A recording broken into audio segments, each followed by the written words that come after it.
Dans un petit village paisible au Sénégal, une fillette de 7 ans nommée Diarra vivait avec ses parents, Moussa et Aminata.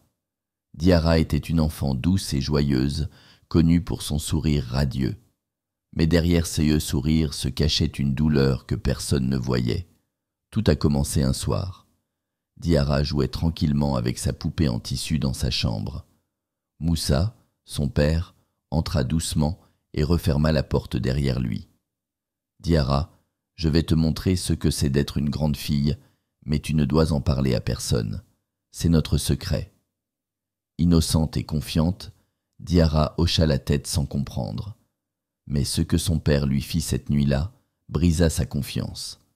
Chaque fois que cela se répétait, elle pleurait, suppliant. « Papa, s'il te plaît, arrête, ça me fait mal, j'ai peur. » Moussa, insensible à ses cris, lui ordonnait de ne rien dire. Aminata, la mère de Diarra, passait ses journées à Dakar, où elle tenait une grande boutique de tissus colorés. C'était la plus populaire de la région, et les clients venaient de loin pour acheter ses marchandises.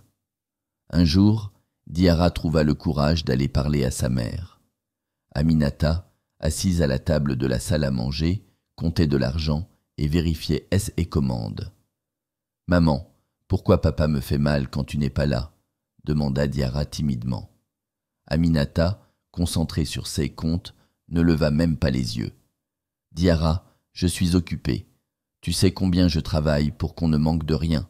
Va faire tes devoirs. » Diarra insista, sa voix tremblante. « Mais maman, s'il te plaît, écoute-moi. » Agacée, Aminata claqua un stylo sur la table et répondit d'un ton sec. « Arrête de dire des bêtises. Ton père travaille dur pour cette famille. Va dans ta chambre. » Diarra comprit qu'elle ne pouvait compter sur personne. Moussa, remarquant que Diarra voulait parler, la menaça un soir. « Si tu dis à quelqu'un, tu vas mourir. Tu veux mourir, Diarra ?» Terrorisée, elle secoua la tête. Elle se mura dans un silence pesant. À l'école, ses camarades remarquèrent son changement. Elle ne jouait plus. Elle ne riait plus.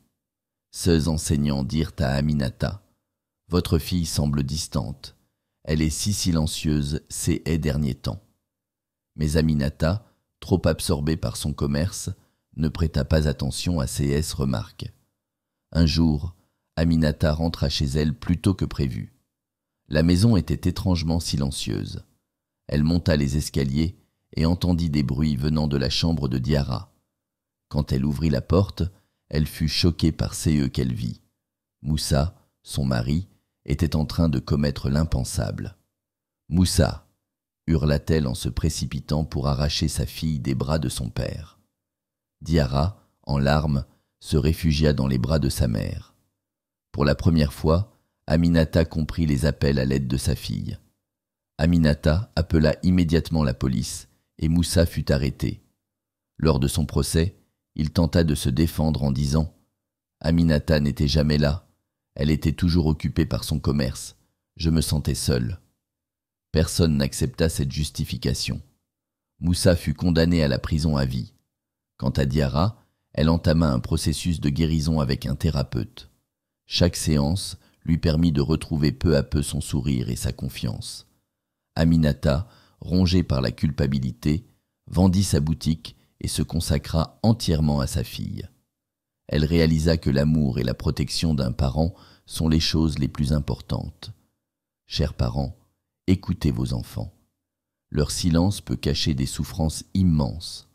Aucun succès matériel ne vaut plus que leur bien-être. Si cette histoire vous a touché, n'oubliez pas de liker, de commenter et de partager pour sensibiliser.